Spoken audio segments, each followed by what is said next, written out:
And now this edition of From the Mayor's Desk with newly elected Baytown Mayor Brandon Capetillo. How you doing, folks? My name is Brandon Capetillo, and I'm your mayor here in the city of Baytown. And we just wanted to take this opportunity both to introduce myself and let you be aware of some things that are happening here in our city. First off, I was elected this past November in 2018, and so now it's mid-July, and so a lot of things have transpired, a lot of exciting things happening in Baytown. Certainly my honor and privilege to be your mayor. I continue to garner more and more input as I meet with area neighborhoods, community leaders, really excited about the things that are happening in Baytown, and so we just want to take a few moments of your time to go and make you aware of things that are happening. First off, I just want to talk about the growth that we have here in the Baytown region. As you know, we have a large industrial base of different petrochemical facilities.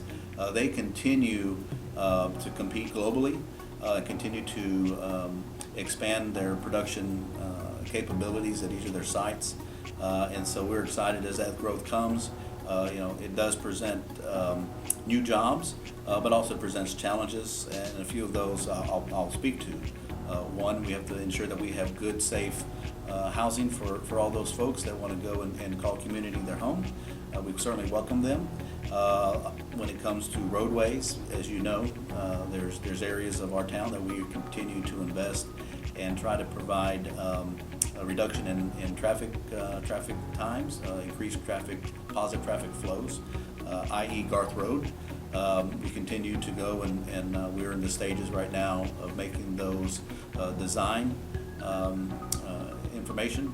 We have engineering firms that are looking at that, of how we can do a widening project of Garth Road. With the next process would be obviously construction.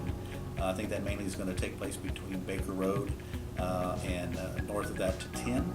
But what we're also excited about here in the near future, probably in the fall time frame, will be the opening of Jacinto Boulevard. It is a beautiful road, has beautiful landscaping. We're very excited to it. What we're waiting on now is the final tie-in of Jacinto Boulevard to Bush Road, and that takes place at the intersection of Cedar Bayou and Lynchburg. And so over the next few weeks, there'll be some infrastructure tie-ins. I believe Bush Road will be closed during that period, but once it's reopened, it will allow for the completion and final tie-in of the roadway itself between Bush Road and Jacinto Boulevard. And so once that happens, we believe that will probably present at least maybe 15 to 20% of relief of the traffic off Garth Road onto Jacinto Boulevard. And then additionally there in the area, you have Hunt Road that will also be completed about the same time frame. So this will offer additional opportunities for east-west corridor traffic, and then obviously the north and south Garth Road alternatives that we'll have with San Jacinto. So very excited to see that these are finally coming to fruition. Traffic, roadways, and road conditions across the city continue to be a very high priority for us. Budgetarily, we continue to go and address our street conditions, either through total reconstruction in some areas and/or our mill and overlay. Usually that's asphalt in different areas, usually neighborhoods that get the mill and overlay type project. But we continue to move the needle on our road conditions, but we still have a long way to go. Obviously, weather conditions and just wear and tear of traffic patterns go and move kind of where we focus on streets. Everything is based off of the index of the pavement condition itself, and so the most logical approach is that we take two things in consideration. One, the worst of the worst streets are the ones that we try to address in some form or fashion, either through mill and overlay or total reconstruction. And then any of our major thoroughfares, what can we do to ensure that you have a safe road to be on, and obviously the smoothest ride possible. So we're very excited about some of these openings, and so we look forward to hopefully some relief to Garth Road. Speaking of Garth Road, I want to move into the San Jacinto Mall. Recently, a few weeks ago, we have started Fidelis, the mall developers, have begun their demolition process. So that is certainly a good milestone that we finally reached in our city. Believe what they'll be bringing to San Jacinto Mall property will be San Jacinto Marketplace. So this is an exciting time to go and start seeing the transformation, as we know, of San Jacinto Mall into San Jacinto Marketplace. I believe the demolition should hopefully be completed in the fall time frame, particularly maybe in October. And then as things progress, we'll start going and looking at seeing new infrastructure in the mall property, the stormwater, utilities, electrical, all those type of aspects and infrastructure will be beginning to take place, and then new construction should begin hopefully early part of 2020, either in the first quarter or second quarter. So we're excited that now we will begin to see the new construction and beginning of the next phases of San Jacinto Mall. San Jacinto Marketplace. Fidelis continues to have very positive communication with our staff, with our economic folks, of the type of retailers that they bring. Certainly my message to them is our expectation as a community is, we want first-class, first-rate type selections. If that's in apparel for both women and men.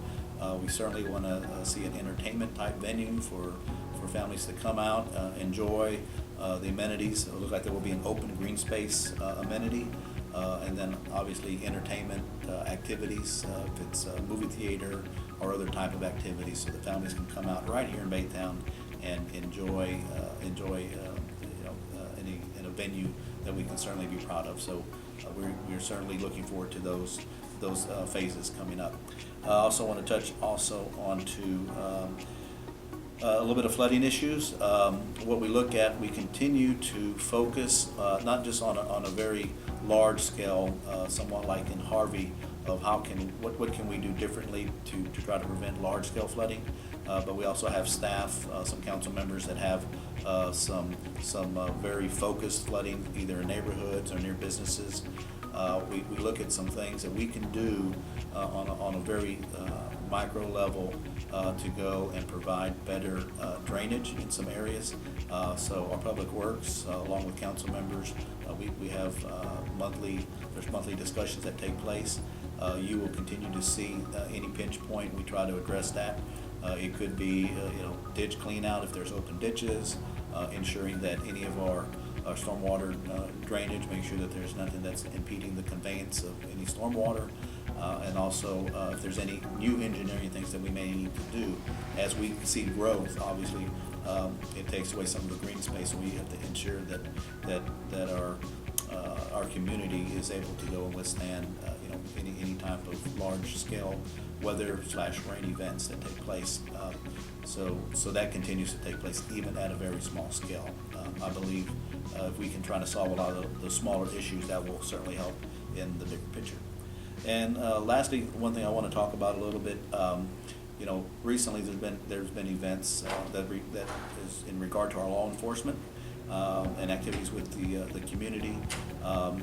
Some of it, is certainly things that have engaged the community from a negative aspect, and I can only reach out from my perspective as mayor. Certainly, we always want to go and ensure that we have the best trained law enforcement. We want to make sure that all law enforcement personnel, as they go on duty, they also return back home safely. But what I've done in light of the recent events, I did create a Mayor's Community Engagement Advisory Committee. I've asked Pastor Ralph Montgomery from Mount Calvary Baptist Church. He is the chair. I am a member of the committee, but I asked him to chair the committee. We have a mix of clergy, community leaders, different races, different faiths. We have police officers also on our committee.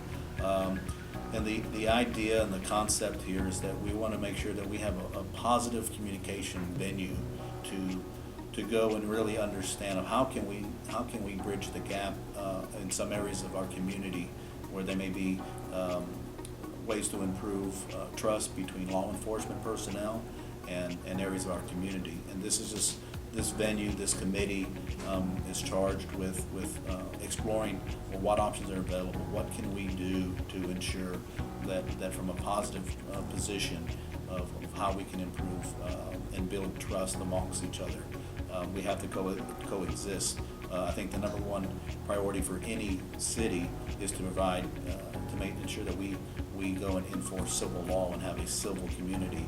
However, we need to do that in a professional manner, and we always want to do it where everyone goes home safely, everyone is safe, and so we continue to go and have discussions of this committee, and hopefully we will go and have ways that we can build trust between our law enforcement and areas of our community that are not experiencing that currently.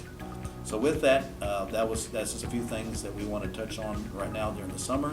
I look forward to additional interviews in the future, and we have a few things that are pending, some exciting announcements hopefully coming soon for Baytown, and I look forward to go and communicating with you, and if there's any way that I can help you, or if I can answer any questions, please feel free to contact me.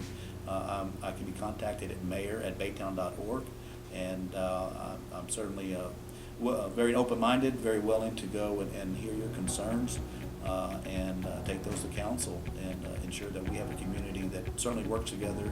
And as we say here, our goal is to enrich lives and build community. So with that, have a great summer.